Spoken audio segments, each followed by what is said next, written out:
one-hit line drive. Want to lose weight?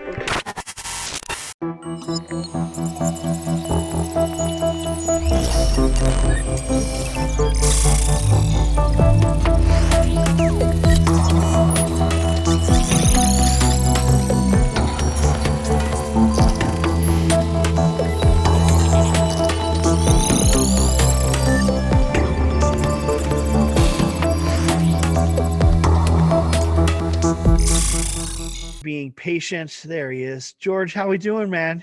I'm good. How are you? Dude, if I was doing any better, they wouldn't let me outside after this quarantine's done. That's great. Hey, first off, we put this thing traditionally, we've got hours. We've got months ahead of our preparation when we do this event. And this one was pushed saying, hey, listen, I think you should do it virtual. And I was like, nah, I don't want to do it. And the wife's like, I think you should do it. I'm like, I don't know. And it was like, no, I think probably more times than any right now, the messages that we would traditionally share on a stage with, 1,000 people, I think they resonate. So when I reached out to you, it was literally like the day before I made maybe when I made the announcement, I was like, hey, George, I'm a big fan of what you're doing. And I'm like, hey, George, you join us, maybe do this little thing. And you're like, you didn't even hesitate with a minute. You're like, I'll be there. Absolutely. So I appreciate it, dude. No, I'm happy to be here. I appreciate it. The I mentioned this earlier. We did kind of a little memorial, like the event series is called Meltdown in the Desert, and the people that attend, as you can see from the speakers, the people that attend are just as passionate, and it became there's a culture that surrounds the event, that it's not just an event, it's a family. Like there's so many things that happen during these events that Ryan Long, I missed Ryan Long. So I did we've lost a handful of people in the last year and a half since our collective group have had a physical event. And we met speaking at a couple of Ryan Long events. So, shout out to Ryan Long and his family and Michelle and that team for carrying on the legacy. The guy was just a stellar human being, and that's how we met. So sad. Yeah. Rest in power to Mr. Ryan Long. One of the things that's really cool outside of your experience, there's for people that don't know you, first off, you have Esquire in your name. I'd like to be an Esquire. You were Nevada's 31st Attorney General. You're chairman of the board of 100 plus quick serve restaurants. A lot of things are kind of aligned in one way. You have a heart attack, you go through some health issues, and all of a sudden, like it swivels. Hearing you speak about candid politics and what happens behind the scenes, like we all know and talk about it, but to hear somebody who's had a seat making policy and like having the discussions go, no, this whole thing is like, we got to flip it upside down and here's how it really works. And I got so sick, I had to leave. Yeah. Right. Yeah. For people that don't know your story, walk me through even before, how did that all happen? How did you get into that seat? And then let's talk about that pivot. Sure. So I practiced law for 30 years. Ultimately, I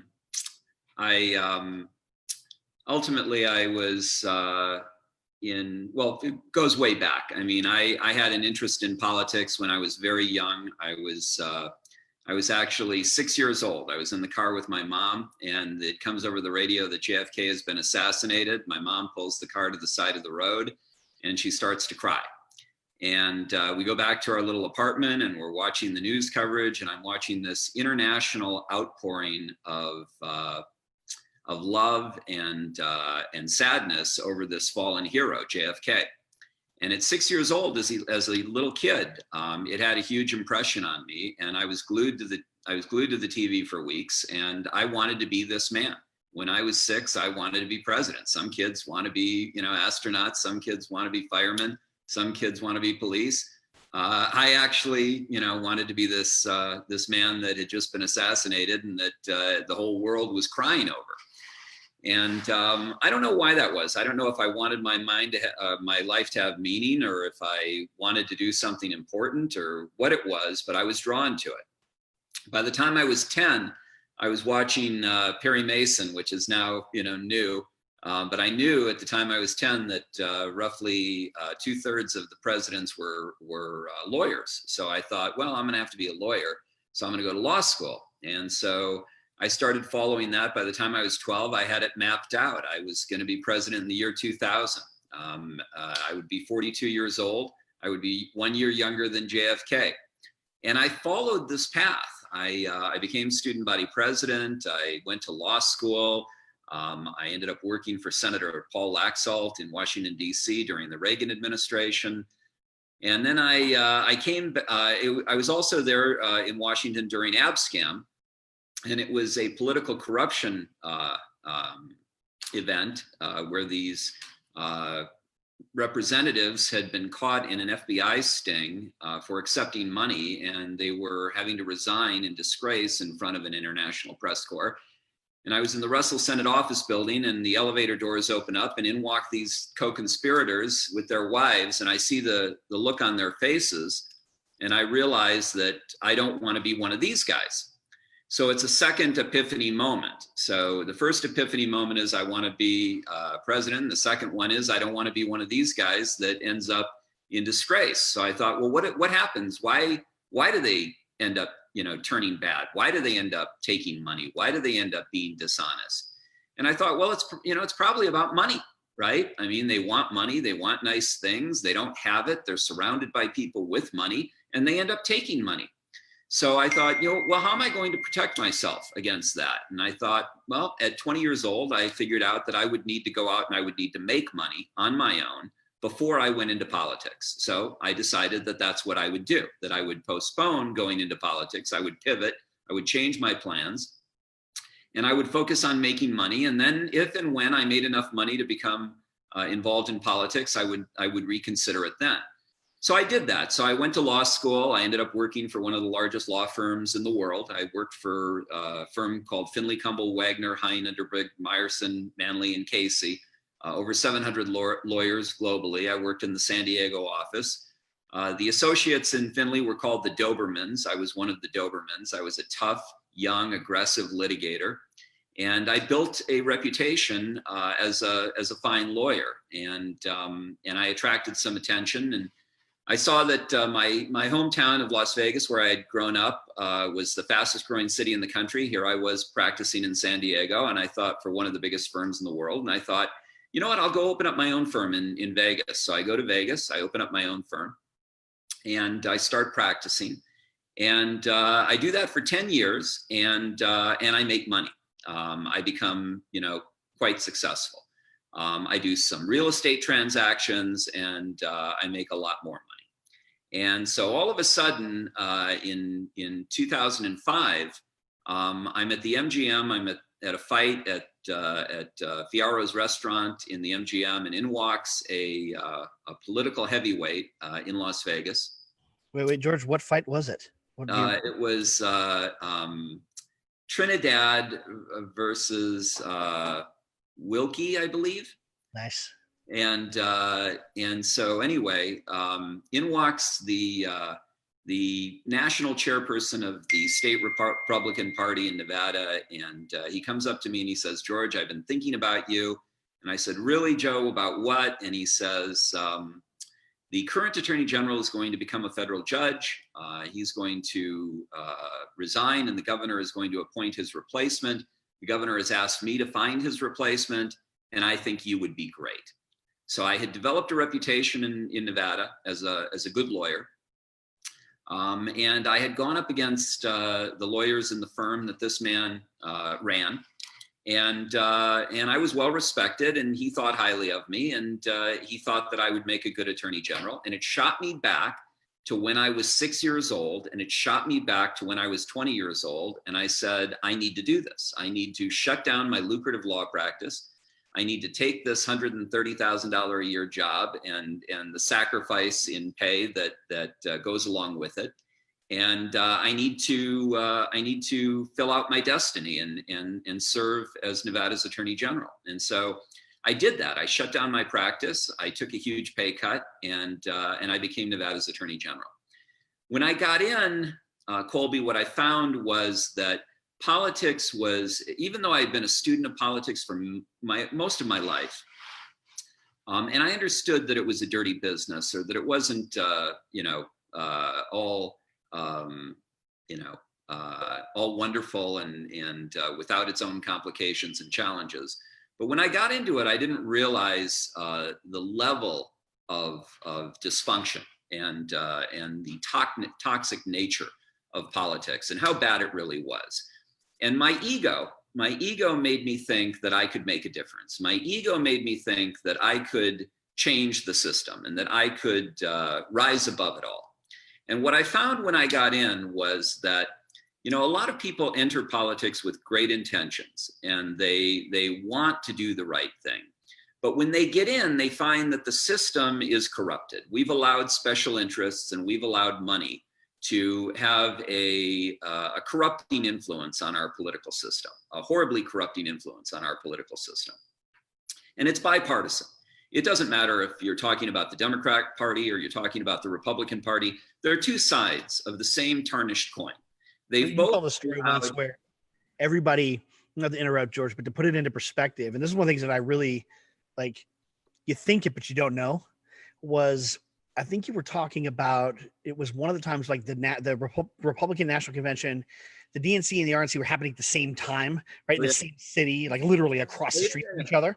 And it was like behind the scenes, what was going on? It was the same people that were controlling, they were all one thing. It was like one party. Yeah, so you would go to a national attorney general convention, and there would be a Republican attorney general conference and a Democrat attorney general conference happening at the same time.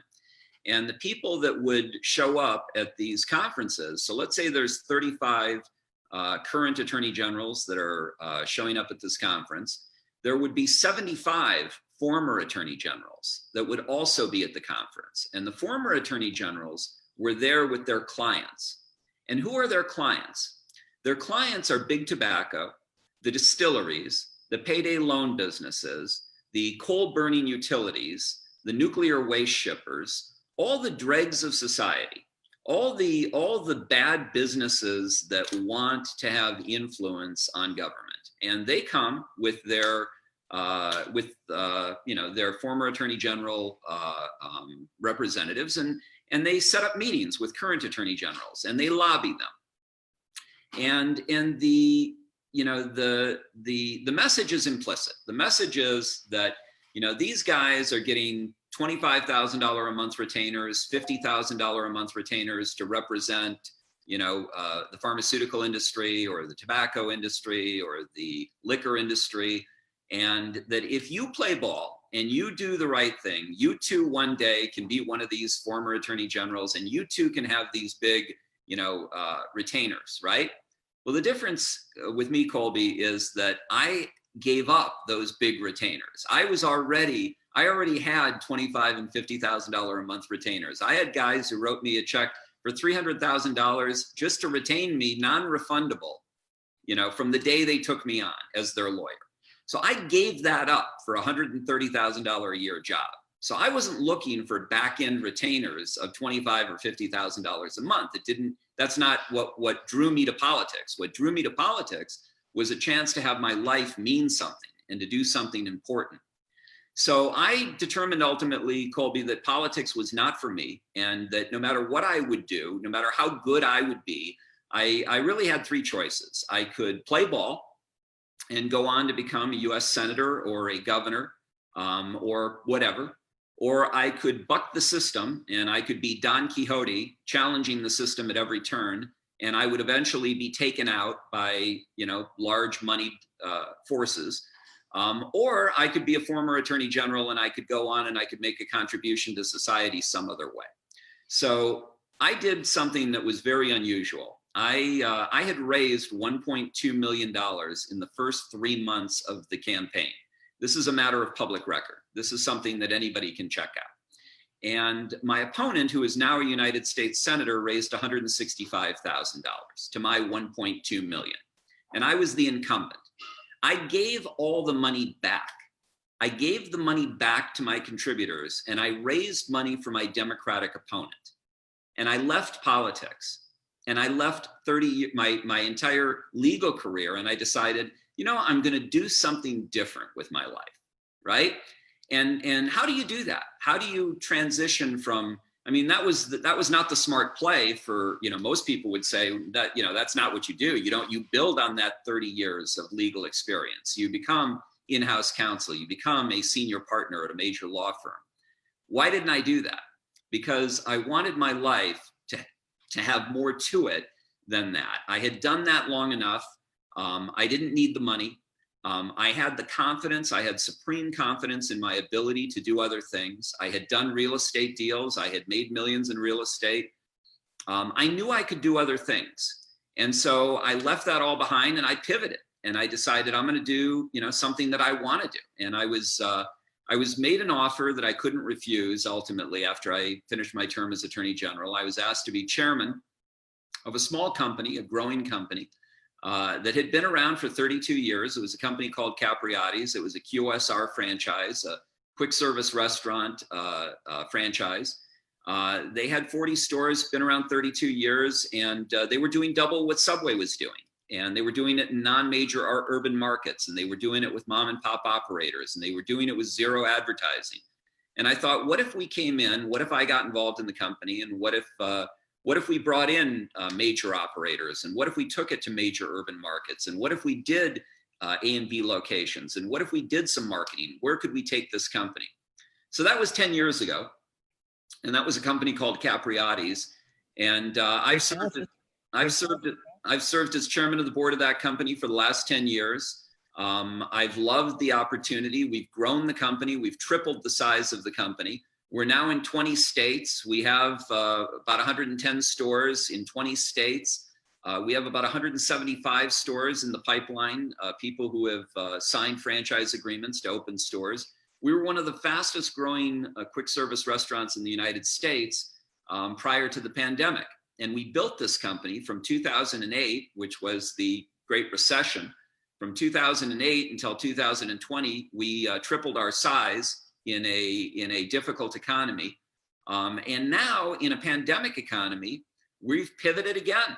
And we're going to ramp it up again in this pandemic economy. We've gone virtual. Our entire office, over 100 staff, have moved out of the corporate headquarters and are working from home. We're all virtual now. We are entering an area called ghost kitchens. We're getting heavily involved in an area called ghost kitchens, which is a very new and phenomenal trend in the QSR industry. It's essentially you open up an industrial space. So instead of a restaurant in a quick service mall area or a strip line retail, you open up in an industrial center. People are taking these industrial buildings and they're building out 30 to 50 to 100 kitchens in one building. And then they're renting out these 200 square foot kitchens to operators. And these operators are running their business out of these small kitchens. There's no consumer interface. The consumers don't go to the warehouse. It's all picked up by Grubhub and DoorDash and Uber Eats. And you can do a phenomenal business out of these ghost kitchens. They're much better for cost containment. You're paying less rent. Your employee overhead is lower. All of your costs are lower generally. And you can operate multiple brands out of the same kitchen. So you could operate a sandwich place and a pizza place and a wing place out of the same ghost kitchen. And have Uber Eats and Grubhub and DoorDash pick up your deliveries and post your identities, your branding online, and operate as many as 5 or 10 different restaurants out of a single ghost kitchen. So it's a new area, it's a dynamic area, and it's an area that Capriotti's is starting to lead in post-pandemic. I love it. Let me ask you a couple questions here. There's a lot to unpack in the transition from the political change to where it's like, because that's completely unheard of, to I'm going this way, and it's like, listen, I'm not, there's the moment that happens, it's just like, I'm not doing this anymore. Like, there's no way the good guys are going to win the way that we're doing it. I'll find a different way to contribute, right? Because it's not going to be, I'm not going to be able to beat the machine. right? Yeah. Machine's winning, and we're not gonna be able to beat the machine. Right. The there was was it the heart attack that pushed and kind of put your life into perspective? Like what happened? What was the big perspective change that said, hey, outside of we know it's dirty, I don't know if I could change it. What was that big moment that said, hey, I need to pivot? Yeah. So in 2008, the transition was from law to business. And in 2012, I had a heart attack, and the heart attack came out of left field. I thought I was healthy, but I ended up having undiagnosed high blood pressure. And it gave me a heart attack, a serious, massive heart attack. And so I was in, intensive care for about a week, and I had surgery. They put 2 stents in me, and it took me, quite a while to recover. But ultimately, when I recovered, one of the things that I did immediately was I put my affairs in order. I realized that, life is fragile. I had not expected this. It could have taken my life, and it could easily happen again. And at the time, my daughter was 16 years old. I had a nephew who was 21. I had some young, nephews and nieces. And so the thought was, if I die, I'm the most educated member of my family. And if I die, I'm going to take all this knowledge with me. I want to leave this knowledge. It's an important asset. How can I take this asset and download my knowledge to my daughter and to my nephews and nieces? And so I began to write a letter to my daughter about the issues that I think she needed to know about. And I tried to take 30 years of professional life and download it into a resource that she could use. And it began as a letter, and ultimately I'm writing this letter, and I'm, on my laptop for over a month, and I'm still writing, and I've got over 100 pages. And now I'm realizing this is more than a letter. This is evolving into a book. This should be a book. Why don't I make this into a book? And so that's what I did. And so I turned that letter ultimately into a book, and that became my first book, and it's called Seize Your Destiny. Okay. And Seize Your Destiny is essentially me downloading my history and telling you what it is that allowed me to progress from a young man to a successful lawyer, to a successful businessman, to a successful real estate investor. What is it that I learned along the way that I could share with my daughter, that I could share with my nieces and nephews, and that I could share with the general public? So that became a legacy project called Seize Your Destiny. And then when I did that, I realized, all right, I've succeeded in what I tried to do, in downloading what I knew. But I had failed to do something that I thought was critically important. I had failed to think about the fact that the life that my daughter was going to actually lead was going to be very different than the life that I had led. So the world that she would inherit over the next 30 years would be very, very different than the landscape that I had successfully traversed in the prior 30 years. So some of the things that I had learned would remain relevant, and some of the things would be less relevant, and there would be a whole new body of information that she would need to know about the future. And so then I realized my job's not done. I need to write another book, and I need to write about the future. And so I thought, all right, well, I don't know that much about the future. And today I'm being called a futurist. So I love that. By the way, I love that title. There's not a lot of people. You have it. There's not a lot. When it's self-proclaimed, it doesn't mean as much. When it's not self-proclaimed, because you're able to successfully, because of behaviors and trends, say, this is kind of where I think things are going. Like, it's kind of like statistical math. It's like, I see that eventually this is going to go here. Ray Kurzweil, I've had the chance to do some stuff with Ray, and like the singularity. And it's like, there's such a unique thing about saying, okay, it's not a future reader, but I love that title. You definitely have that, because when I read your stuff on Facebook, and we have to talk about the Millennial Samurai. I love it. I'm almost finished with it. You need to do an audiobook of that. So I'm going through it, and it's, you're definitely talking about things. We're almost seeing them now. Like, you're kind of like I'm a week out. It's like these things we're talking about are literally going to happen probably next month. It's like not 40, 50 years from now. There's those elements. It's like in the next 30 days, this is what we can kind of see as the landscape morphs. we kind of know where this is going, even though there's a lot of uncertainty, right? Yeah. I love Kolby, if you read this was written in 2016. I was talking about some of these things in 2016. I was talking about major political dysfunction. I was talking about the end of the two-party system. I was talking about tinder boxes of social discontent and angst and disenfranchisement that would boil over and that were, susceptible to people throwing matches and igniting these flames. And it's all coming true.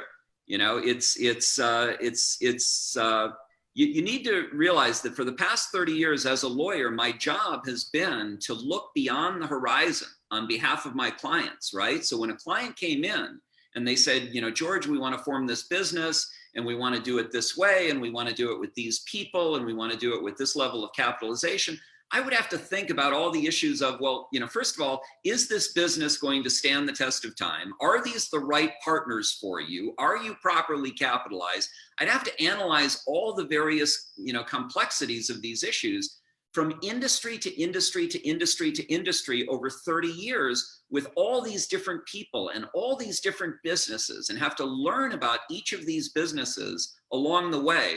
And what happens is you become not a deep learner, but a broad learner. And a broad learner is called a polymath.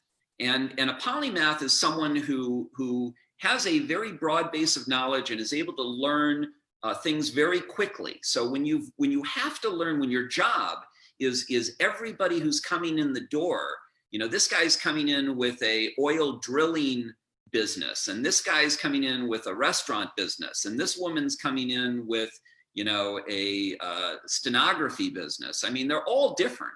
And so they all have different levels of competition, different complexities. So problem solving became my area of expertise. And when you solve a lot of different problems, very, time and time again, like I have a nephew who can do the Rubik's Cube blindfolded in less than a minute, right? So I can't do the Rubik's Cube. Right? I've never tried to do the Rubik's Cube, but he's done it so often, he's practiced it so much that he can now do it blindfolded and he can, break time records on it, right? So when you do something over and over and over again, Steph Curry, has shot so many times from the 3-point range that he has created neural pathways in his brain where it would now be more difficult for him to miss a shot than to make a shot. I mean, he literally, his brain knows how much pressure, what angle, when to release, that all of those mechanisms, all of those muscle movements, all of that hand-eye coordination, that's all, information that the brain has registered time and time and time again with him to the point that it's become almost automatic. So you develop these certain talents and expertise through practice, training, repetition, and you develop a mastery. Malcolm Gladwell talks about this in his book Outliers. If you spend over 10,000 hours doing something, you develop an expertise. Well, I've spent over 50,000 billable hours solving complex problems, right? I've spent much more than that, actually. And so I've become adept at solving problems. So Millennial Samurai is the book that I wrote for the 85 million millennial generation, but for others as well, for Gen Zs, for people that are in midlife. Today you were talking to Dom and to Brian about, the fact that older guys who are switching jobs, who are doing new things, right, who are transitioning, who are pivoting, there are certain formulas that relate to all of this activity, right? Whether it's adaptation, Dom talked about relationships, right? That you have to have a good wife. You have to have people in your life. You have to have a support structure. There was a Harvard longitudinal study. It was a 78-year-old. It was a study that went for 78 years. A guy named George Valiant ran this study, and then others have run it since. But basically, they looked at a class of Harvard freshmen, and they followed them throughout their lives For 78 years, they followed these Harvard freshmen and into old age.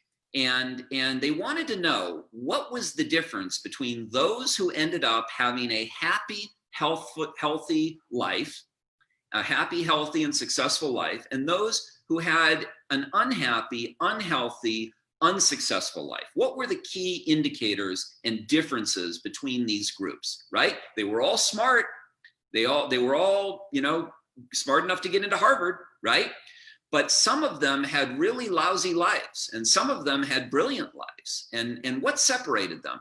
And they identified 7 traits that make the difference between a happy and healthy life. But the 2 most dominant, the 2 most important traits that they identified were, number 1, relationships, right? Those who had good relationships in their lives were far more likely to lead happy, healthy, successful lives.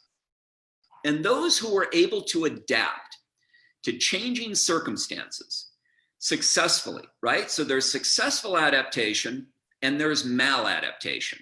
Maladaptation is things like psychosis and schizophrenia and depression and things that end up, bringing you down. And that's from an inability to adapt to your changing environment or to your wants, needs, and desires and circumstances. An inability to adapt successfully causes you to adapt unsuccessfully. And so the point is of all of this is that there are things that you can be taught. Moments change lives. I'm a big believer in this. I believe that moments change lives. Les Brown talks about this. He talks about a teacher named Mr. Washington that called on him and asked him a question in class. And Les Brown said, I'm stupid. I don't know the answer. And he said, what do you mean you're stupid? And he said, well, all the kids call me stupid. And so, I'm just stupid.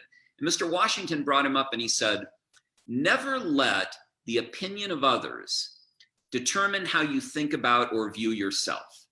And that moment, that one moment in Les Brown's life, he credits as changing the direction of his life. And then he tells the story about how his life evolved after it. I saw an interview with Ringo Starr. They asked him, how'd you become a drummer?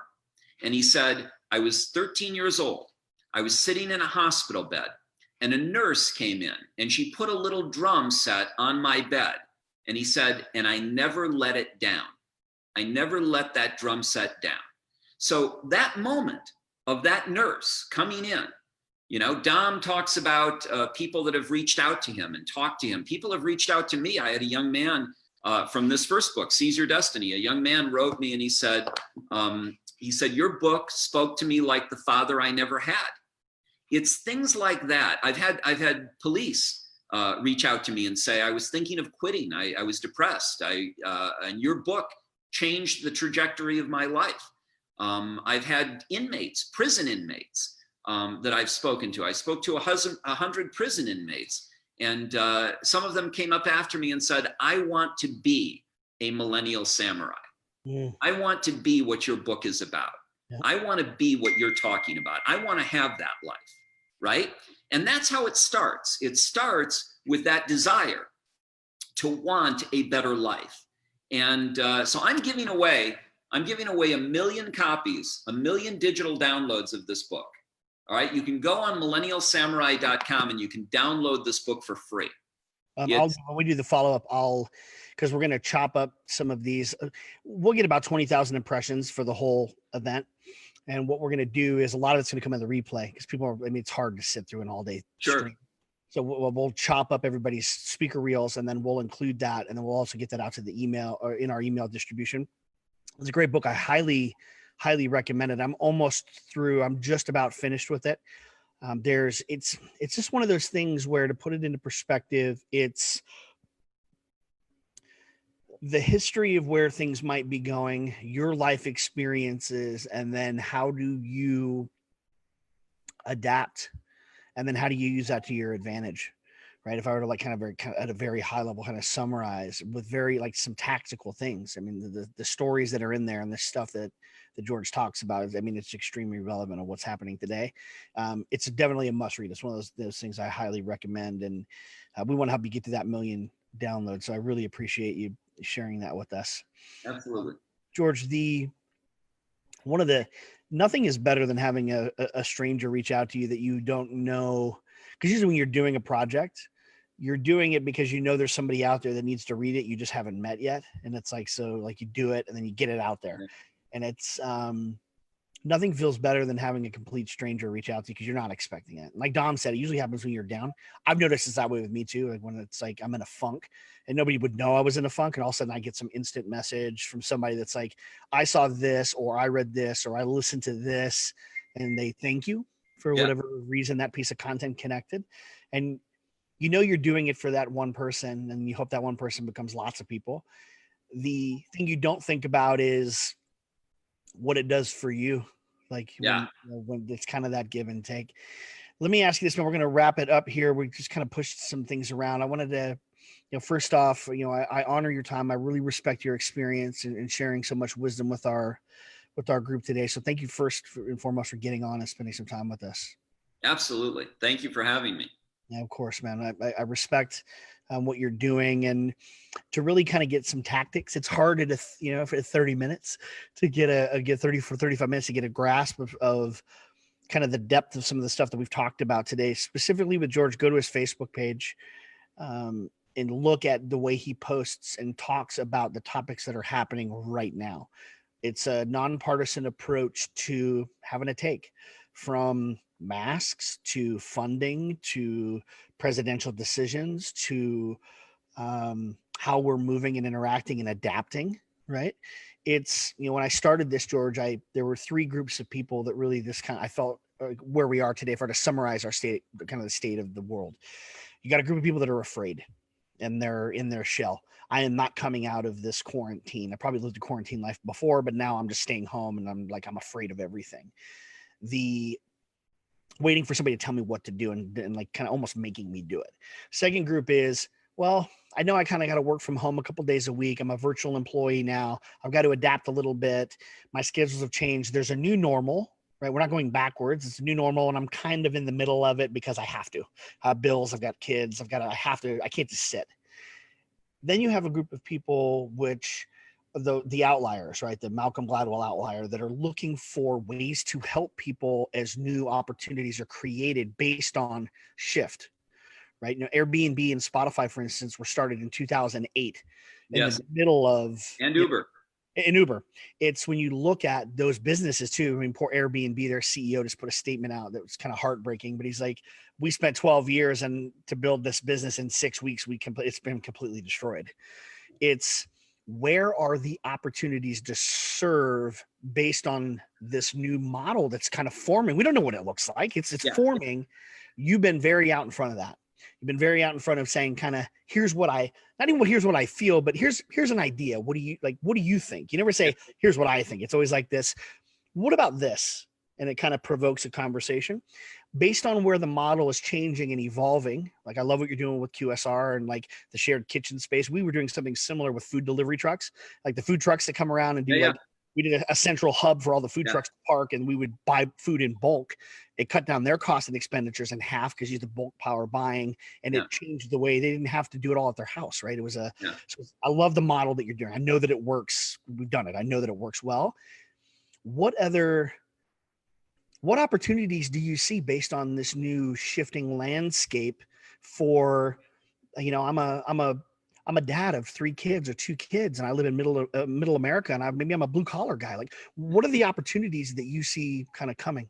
Yeah. Okay. So first of all, there are tremendous opportunities and challenges, right? So I want to give you some hard takeaways for your audience. So the most important things that I think you need to know, and I'll get to your question of exactly what you've asked.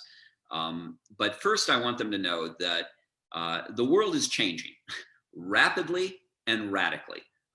You're living in the most extraordinary period in human history, and you have not seen anything yet. Okay, people that talk about the future. Someone once said that if someone's talking to you about the future and it doesn't sound like science fiction, they don't know what they're talking about, because the future is very much going to be like science fiction, okay? Ray Kurzweil, who you mentioned earlier, you know, Stephen Hawking said that artificial intelligence, the singularity, the moment in which artificial intelligence eclipses human intelligence would be the greatest event in human history. Ray Kurzweil says that that greatest event in human history could come as early as 2029. That's 9 years away, okay? 9 years away. That makes this roller coaster of this pandemic that we're on look like, you know, you're in a little push cart, okay? And you're about to go on the giant, you know, ride from God knows what. So Kurzweil goes on to say that by the 2040s, that's 20 years away, 20 to 30 years away. By the 2040s, artificial intelligence will not be our equal. It will be a billion times more capable than human intelligence. The human brain doesn't even have the capacity to fathom what that means. So during our lifetime, you are going to experience radical change, unprecedented, massively accelerated, radical change. That's the first thing you need to know, okay? Second thing that you need to know is you're not ready, okay? And you need to get ready. The good news is there will be wonderful benefits to all this change as well. Kurzweil says we'll have nanobots pulsing through our bloodstream, curing all of our diseases. We won't have to worry about things like COVID-19. The nanobots will eliminate them, okay? This is what Kurzweil's predicting, all right? Beyond that, he says our neural cortex will be connected to the cloud in the 2040s, 20 to 30 years from now. So in 1969, NASA used a room full of computers to put men on the moon. Today, you have a phone in your pocket that has 100,000 times the computing power that NASA had in 1969, and everyone has one, okay? 20, 30 years from now, you're not going to need your phone. You're not going to have to go on Google. You're going to think of a question and the answer is going to come to you, okay? So what do you need to do and what opportunities are out there? The first thing you need to do is you need to sharpen your sword. Your sword is your brain, okay? Your mind, your tool. Right? Abraham Lincoln said, if I had 5 hours to chop down a tree, I'd spend 4 hours sharpening the axe and 1 hour chopping, right? So sharpen your axe, sharpen your sword, right? Read, learn, consume information, find out what's going on. This is the purpose of Millennial Samurai, right? Is it will teach you what you need to know, okay? That's the first thing. Sharpen your sword, become more formidable. Believe in yourself. Believe in the opportunities that are ahead. You're immensely powerful. You have tremendous abilities to adapt. Think of how you were born. You were in a sack of fluid, you know, unexposed to the elements in your mother's womb, and all of a sudden you were birthed and you were exposed to a completely new environment where you had to breathe air, you know, and it was all completely new to you. Right? And you evolved and you adapted. We are inherently adaptive creatures, okay? So you have the ability to adapt successfully, okay? You can surf this tsunami and you can learn to dance with machines, okay? And you can have a glorious life, but not by sitting on your ass, not by sitting on the couch, not by not doing anything, okay? You have to put in the effort. And part of the effort is in improving yourself, right? You want this job. You want this investment from this guy to help you open up your business. You want this guy to become a partner. You want this man to become your spouse or this woman to become your spouse. You want to attract all these things. What is the attraction? You know, what have you done to make yourself more attractive? What have you done to attract that investment capital, right?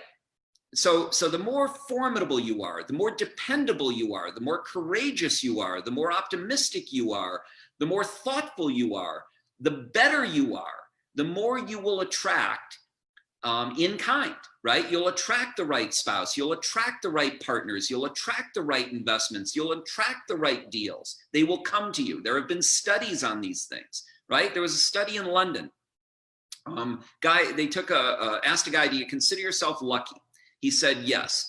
They ask a series of people, do you consider yourself lucky or unlucky? Man says yes, this woman says no. They take the man and the woman, they put them in a coffee shop. Inside that coffee shop, they plant a $20 bill on the floor. and they plant a man in a suit reading the Wall Street Journal, okay? And they send these two people in.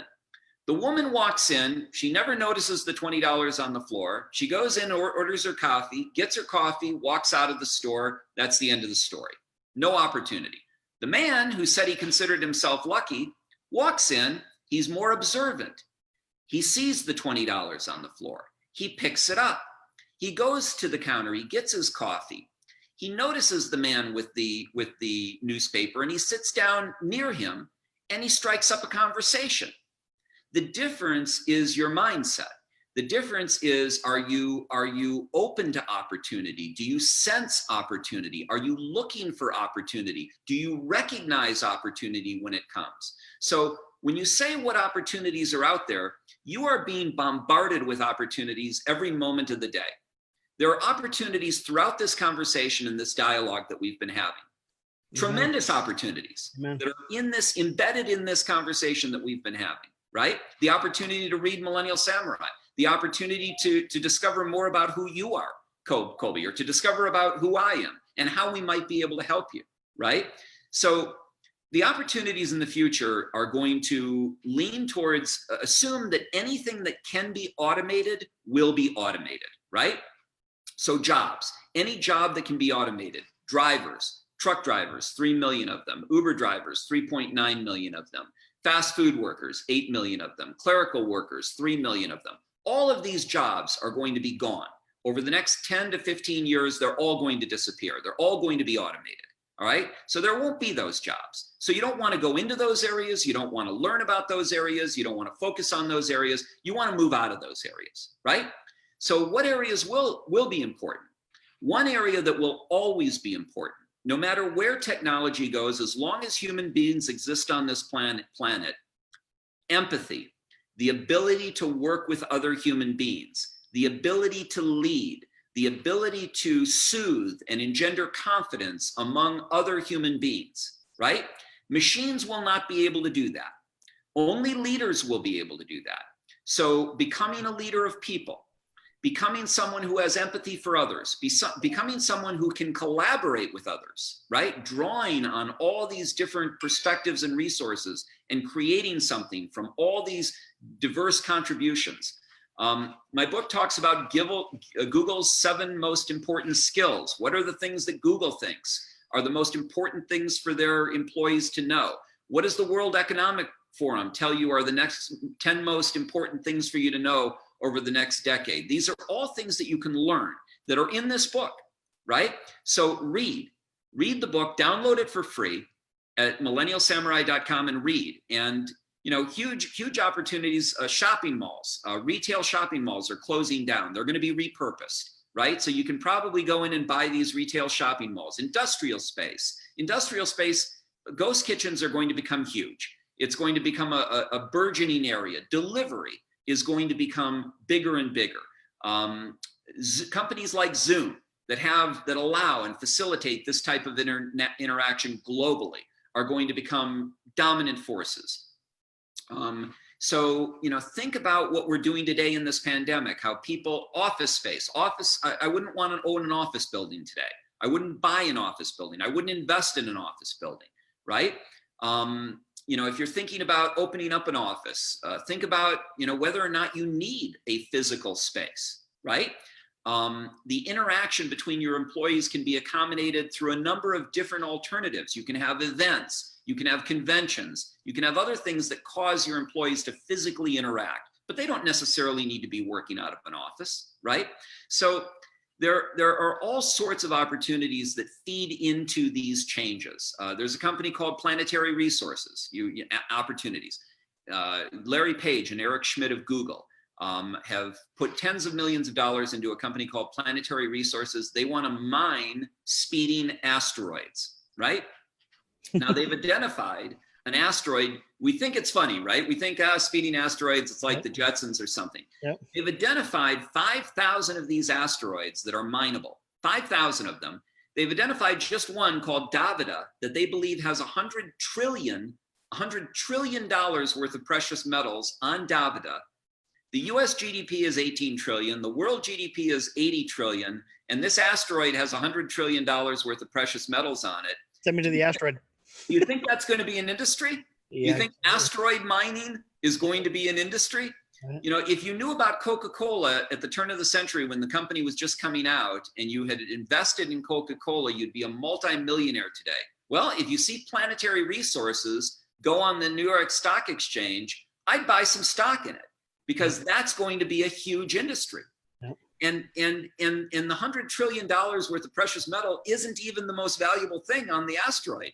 Water is the most valuable thing because water, hydrogen and oxygen have fueled all of NASA's 135 space flights with hydrogen and oxygen. So the water allows the creation of rocket fuel on the asteroid, which will allow further space colonization to places like Mars and Jupiter, which would not have been possible without finding water and without finding a source of fuel in outer space. That's right. Cool. So there's all these things that are happening that are phenomenal. You're living in the most extraordinary period in human history. Celebrate it.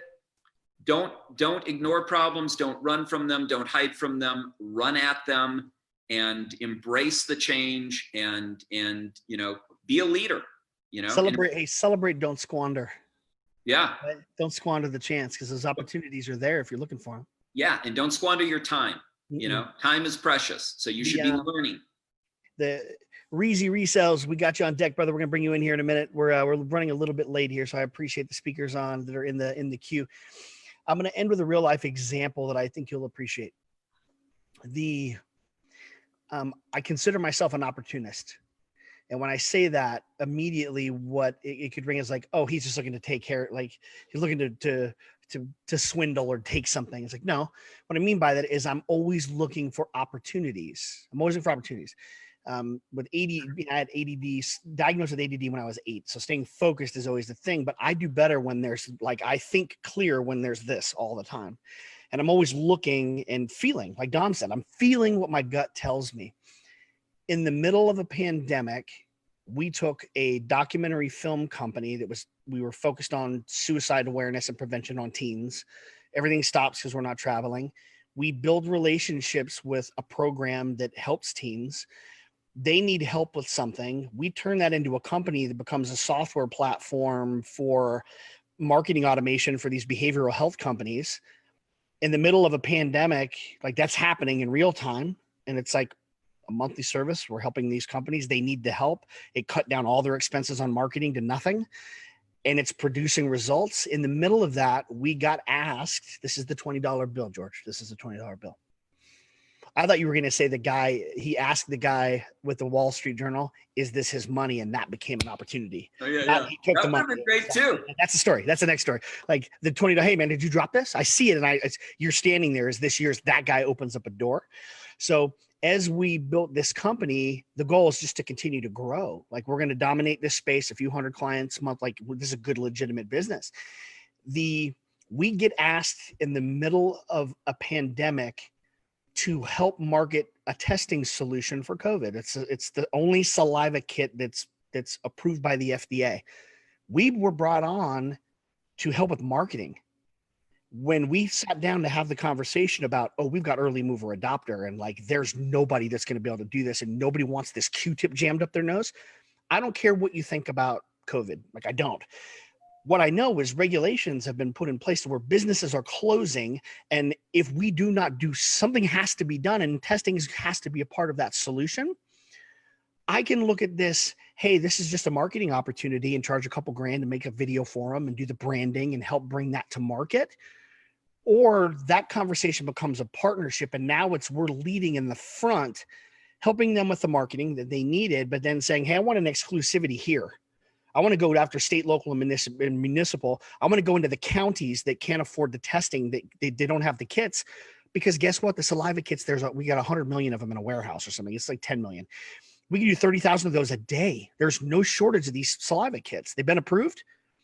We're going here now. I'm going all in on this with money, time, energy, team. We're going to go do this because we're going to have a window of opportunity to help shape how communities come back together by putting tests in place. 6 months ago, that wasn't there. Yeah. 3 months ago, it was barely a twinkle. Yeah. It's the marketplace is changing.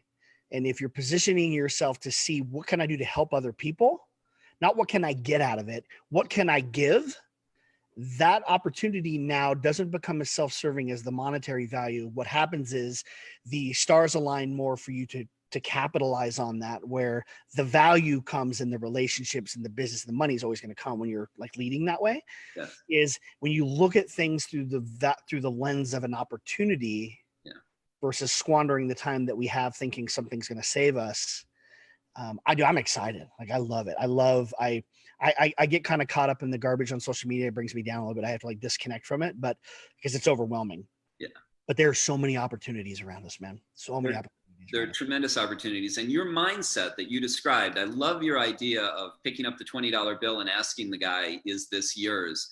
That didn't happen, but that would be a brilliant thing for someone to do, right? Mm-hmm. So if you were in that coffee shop and if you adopt the mindset of always be scouting for opportunities, right? Always have your antenna out, always be looking for them. If that were your mindset, and that is your mindset, right?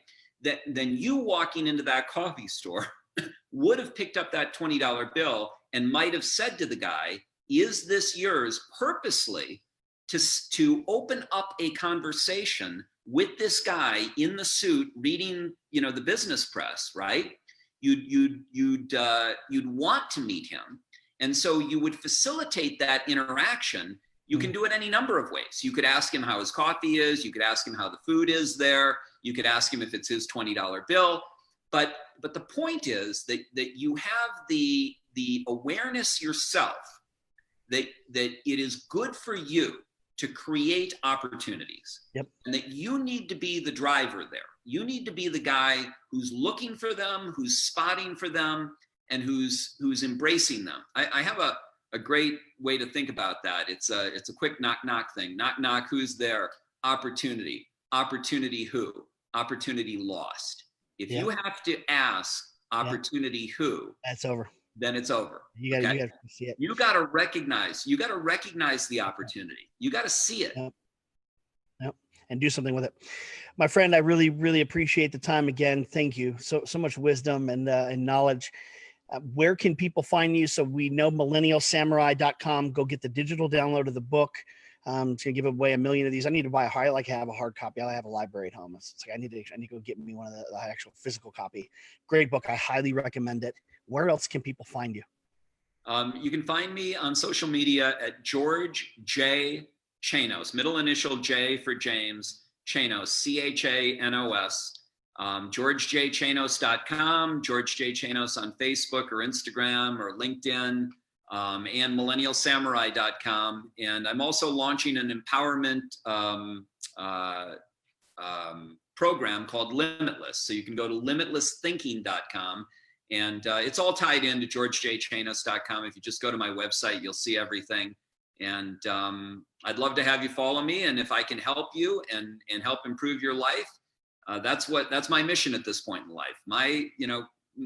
You try to add value to your own life, and money isn't the only thing that adds value, right? Having young men and young women reach out to me and say that I've changed their lives adds tremendous value to my life, right? It's more important than money to me at this point in my life. So that's what I'm doing today. That's what I want to keep doing. And I'm here to help you. And if I can, provide some guidance and inspiration and direction, and I can change some lives, then my life will have meant more. And that's what I'm trying to do. I love it. We just had the weirdest break. Zoom just completely crashed and restarted while you were talking, and it brought me right back to you. So that's the universe conspiring to deliver George's message. My man, thank you so much again for joining us. I'm going to bring in, what might have happened is I think everybody, here we go. Thank you again, George. I'm going to, we're going to say see you later, and I'm going to bring in our next speaker, my brother. Thank you so much. Have a wonderful weekend. I will talk to you soon. I had a question for him, and I'll shoot you a call next week. Okay, perfect.